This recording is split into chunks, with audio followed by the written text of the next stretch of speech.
here from Notes from the Sewing Room. Thank you for joining me today. In today's video, I am going to be sharing my plans for Sew Frugal 25. So that is an Instagram challenge that is being organised by the lovely Ruan and Sam.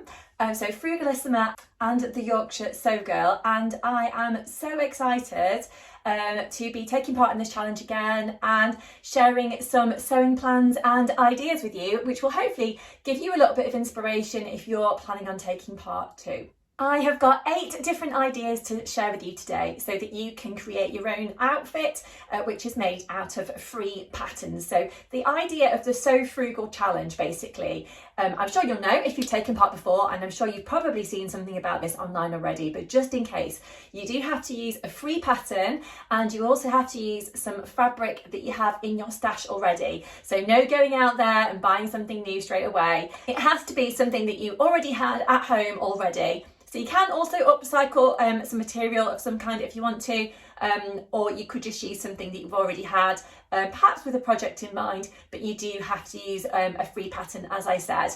So, as I said, I've got 8 different ideas to share with you, so let's get to it. So I have 8 different projects that I think would be fantastic to put together a kind of little set to wear for spring, summer, and that kind of thing. So my idea being that you could have maybe a top and a bottom, or like a layering piece, which was kind of something you can get a lot of wear out of over the forthcoming weeks and months. So let's get to it. I'm going to put in a little picture or a little video footage of what these different items look like, just in case you're unfamiliar with the patterns that I'm mentioning. And I'm also going to talk about a couple of fabrics that I've got in my stash as well, of things that I'm thinking about using for the things that I'm going to make as part of the challenge. By the way, I should mention there are a lot of different sewing vloggers taking part in a kind of sewing vlogger tour as part of Sew Frugal 25. So do check out all the videos that are before mine and after mine, after you've watched my video today. When you do post your pictures onto Instagram as well at the end of March, so that's the 31st of March, do post any pictures of what you've made as part of the Sew Frugal challenge onto Instagram, tagging in Frugalissima and the Yorkshire Sew Girl, and use the hashtag Sew Frugal 25. So I will pop that down in my description box, and I will pop it on the screen as well so you can see it there. If you do want to share any work in progress pictures, then that's okay. It's just a slightly different hashtag to use. So that would be hashtag Sew Frugal 25 WIP, so work in progress. So let's start. So I've actually tried to think about some of the sewing brands that I really like and tried to pick out sort of patterns that they've got as free patterns that we could kind of go to and use as part of this challenge. So some of these patterns might not be brand new, but they might be ones that you've perhaps forgotten about or not seen before or not had a chance to make.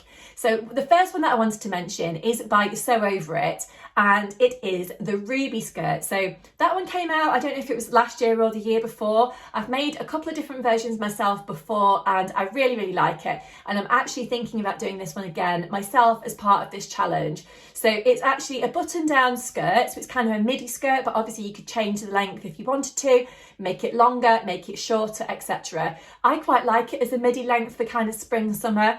It does work quite well like that. In terms of the types of fabrics that you could use for it, anything that's quite lightweight, like a cotton lawn, a linen, a cotton poplin, anything like that would work perfectly. In the past, I've used a lawn and I've used a poplin, and they do tend to work quite well. I think the lawn version is probably my favourite. This time I was thinking about maybe using like a chambray fabric, not 100% sure yet. But the ruby skirt does have an elasticator section at the back of the waistband, which makes it nice and comfortable to wear. It's got a flat front to the waistband, and then, as I said, it's got the button down front.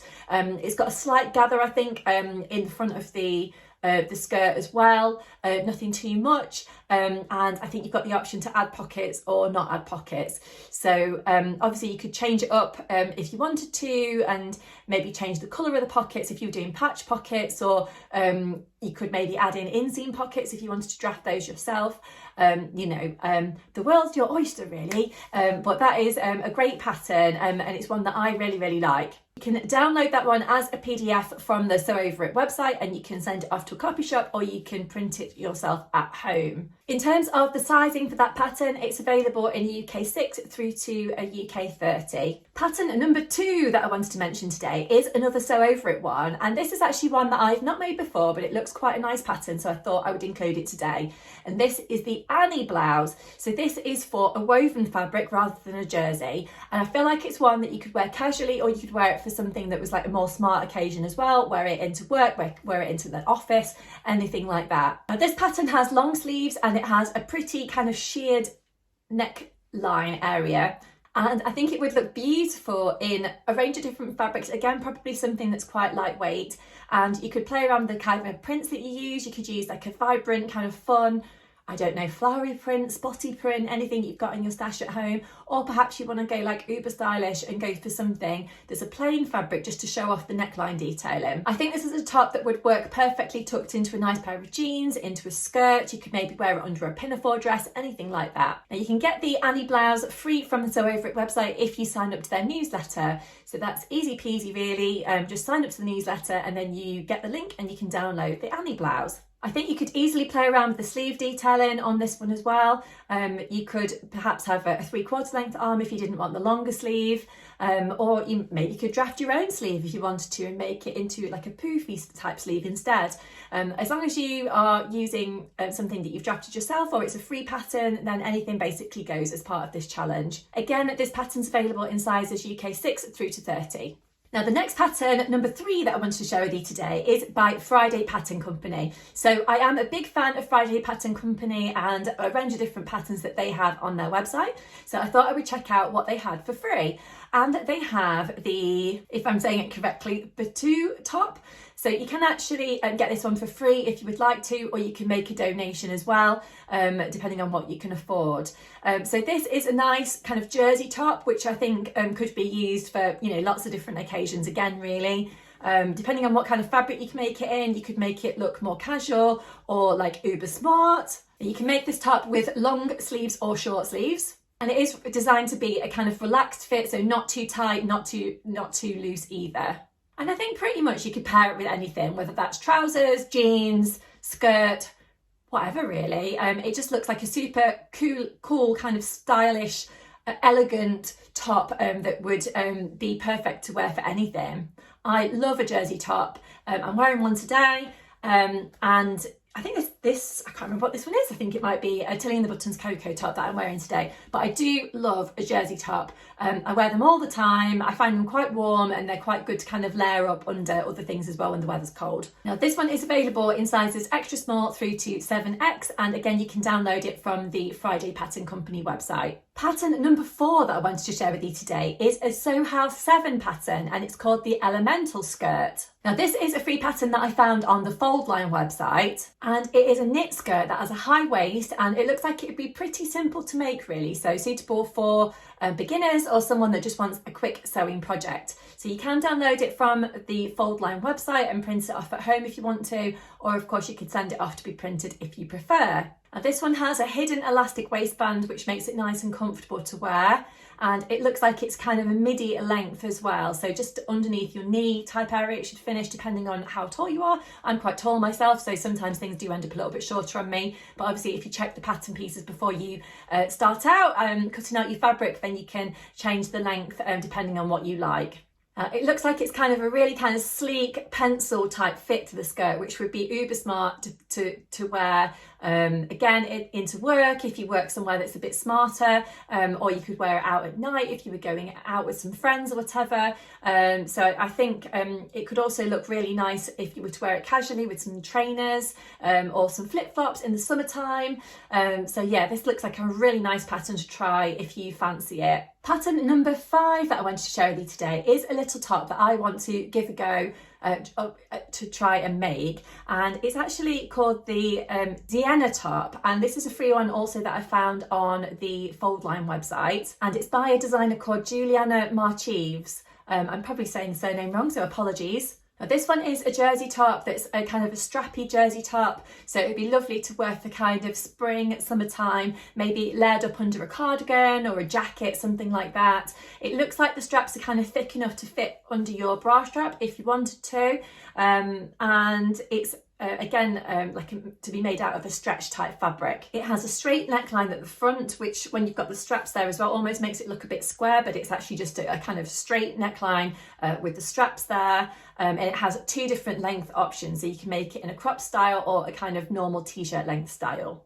I actually really like the idea of making this in a plain jersey potentially, or something that's a bit more patterned. I do have a jersey in mind that I might use for this project, and that is this one here. So I think I've cut this before, and I think I've actually used it for another project, maybe for a friend or something. But this is some cotton jersey, which I bought from, I think, Merry Made Fabrics a while ago.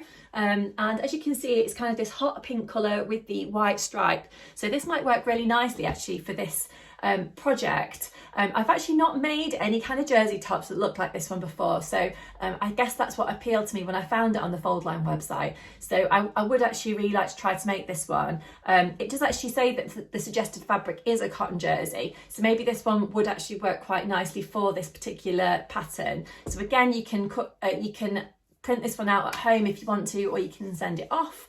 And yeah, I'm excited to give this one a go, because hopefully it will work really nicely with one of my skirts over the kind of warmer weather months that hopefully are to come. I actually forgot to mention also that I've got a couple of other fabrics here which could potentially be used for a skirt, so maybe the ruby skirt that I mentioned earlier in the video. So this is like a viscose fabric, which is again is like a hot pink colour with these little black spots on there. I might not actually have enough to do the ruby skirt out of that one, but potentially I could like draft a little skirt for myself potentially and do something with that. And then I've got this, I think it's a viscose type material, which I think I got from a previous So Hayley Jane box, but it's got this kind of lovely, almost like a floral detail all over it with the black background, and it's got all these different greens and purples and pinks and creams all over it. So I think that could be a really nice one to use as well. So yes, all the options out there to use. You can probably see some of my other fabrics that I've got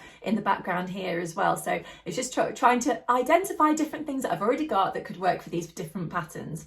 Anyway, on to the next one.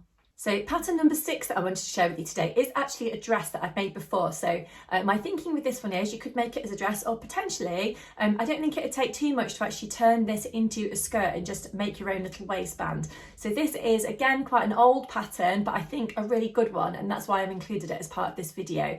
So this is the Sinclair Patterns skater dress. So this has actually got quite a few different options that you can do as part of the pattern, which I love. So you can actually make a bell sleeve, which I think is really cute, which I've made a few times before. You can also make it sleeveless, or you could make it with long sleeves. So it's to be made out of a jersey fabric. So in the past I've used a ponte fabric, I've recently used a stretch velvet for this fabric, but you could use a cotton jersey or anything like that. As long as the fabric has got a fair amount of stretch to it, then it'll work fine. I would say that the ponte raiment that I used before probably didn't have enough stretch to it, and it's kind of uncomfortable to put on and take off, and it's not that comfortable when I'm wearing it, to be honest. So something that's got a little bit more stretch to it would be better. But it's a lovely knit dress. It's called the Valley Knit Skater Dress. And I think, I'm just looking at my laptop here, rather than calling it a bell sleeve, I think they call it a lantern sleeve. But yes, I will put in some footage here so you can see what I'm talking about. But kind of a pleated skirt to it. It's got a waistband, and then you've got more of a fitted top as well. And I always feel quite nice, to be honest, when I wear this dress. It's a very nice one, and I actually, the most recent version that I made, I accidentally missed off the waistband, and I was thinking, oh no, it's not going to be long enough, but actually it worked out fine. And even though I'm quite tall, it was okay, because I was thinking, oh, I've overlocked it, I'm gonna have to unpick it, whatever. But as it was fine. I didn't have to do that at all. So yeah, I think that would be another good one to try. Now, pattern number, forget my numbers right, 7, that I was thinking you could make as part of this challenge is the Harper cardigan, also by Sinclair Patterns. So again, this one has been around for, you know, quite a while. I made this one a while ago in a kind of heavy knit type fabric. It's a lovely pattern that again has got a fair amount of choice to it, which I always like if you're downloading something. So you can make this in a shorter style, you can make it in a longer style, you can add on patch pockets or not. It is designed to have a longer sleeve, but of course you could change that up if you wanted to. Perhaps you could miss off the sleeves altogether and have it more of like a waistcoat, like open waistcoat type thing. Or you could make the sleeves like 3/4 length if you wanted to. You know, be creative, do whatever you want. But yeah, this is a really nice one. It's great that it's free because it's one of those staple kind of patterns and garments that you can just keep making, keep wearing. So even if you don't make this as part of this challenge, I would recommend checking out the Harper cardigan anyway, because it is a really nice pattern to try. And finally, pattern number 8 that I wanted to share with you today is again one that I actually downloaded as part of this challenge last year or the year before, I can't remember. I've taken part in this challenge a few times and I always enjoy it because it kind of pushes me out of my comfort zone to look for new things, try new things, use up fabrics for my stash, which I love. So this one is from Peppermint magazine. Peppermint magazine kind of online, and they have a lot of different patterns on there, so I recommend checking out the website. So this is actually by one of my favourite designers, which is the Forget Me Not Patterns, which are a great company. They've got lots of different patterns and stuff that I've made before, which I like. And this is the Rosalie, if I say it right, skirt, which is a lovely skirt, which, as I said, I downloaded. I haven't had a chance to make yet, but maybe I will as part of this challenge. I'm not sure. Depends how much time I've got. But you have the option on this one to not pay anything, or you can make a donation to the designer and you know, through the Peppermint magazine website. So this one has got some lovely details to it. It's got a fitted waistband. It's almost got like an A-line style. It's got pockets, side pockets, and it's got a lovely kind of ruffle detail around the front. So it kind of goes up higher at the front and then lower at the back. So I think it could work really nicely in a lot of different types of fabric, like a cotton, a linen, a poplin, I don't know, chambray, anything like that. Have a play around, see what works for you. But I think this one would work really, really nicely for kind of spring, summer, look lovely with a pair of Converse, some flip-flops, anything like that. And this style is really kind of like right up my street, having a kind of fitted waistband and then more of a flared feel to it after that. Plus, I love a ruffle. So this one could be one that I should actually try and make, to be honest. It's just having the time to fit it all in, isn't it? Because I would quite like to make another ruby skirt as well. But yes, I need to decide what I'm going to do. I'm going to try and do at least 2 things if I can in March, and then post my pictures at the end of the month. So I'd love to know if you're taking part in this challenge. Do leave me a message down below in the comments, and I'll try and get back to you as quick as I can. I'd love to know also if you have taken part in this challenge before, what you made last time, what you're planning on making this time. If you're not taking part in the challenge, what you're sewing anyway. Yeah, anything like that would be really nice to hear about. But until next time, I'm going to leave it there. Hope you've enjoyed seeing my ideas today and hearing about some of the patterns that I'm thinking about and seeing the different fabrics that I've shared as well. I have got lots of new videos coming up on my channel soon, so do keep watching. And if you press that little notification bell, you won't miss any of my future content. Don't forget also to hit that like button today if you have enjoyed watching, because that encourages YouTube to share my video with other people as well that like this kind of thing. But until next time, I'll leave it there. Thank you so much for joining me, and I'll see you again really soon.